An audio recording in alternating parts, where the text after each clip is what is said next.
My name is Ryan. This is Mackenzie. Mitchell Kishner. Carly Kruger.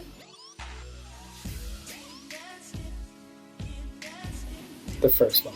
I would say 18 to 21. B. The 18 to 21. Actually, it's 15 to 24. Oh, wow. Okay.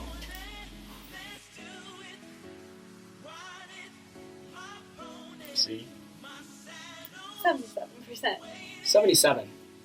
77? Yeah. I'm good at this.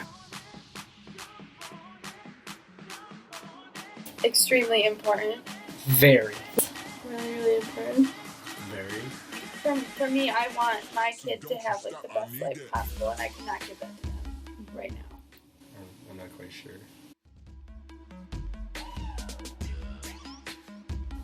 False, maybe? True. I would say false. False. It's true. Oh, boy! Let's go.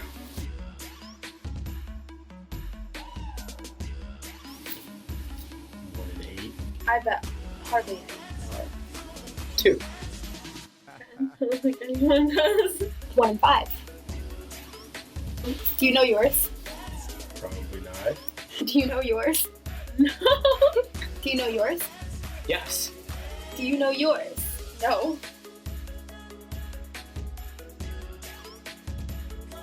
Extremely important. They're Very. I mean, I feel like you should, but like, if you're not sexually active, then I don't think it's like a dire need. They're bad for you, and also sting really bad sometimes. because they're bad for you. I feel like more than 1 in 5 MSU students are like sexually active, so more than 1 in 5 should know like their ST, like what they're having. 1 in 5. Probably like the older you get, the least likely you are to use a I think the older you get, the smarter you should get, so you should use condoms. But apparently that's not how it works. A range that people are most susceptible to STIs. Figured it wouldn't be as low as 15.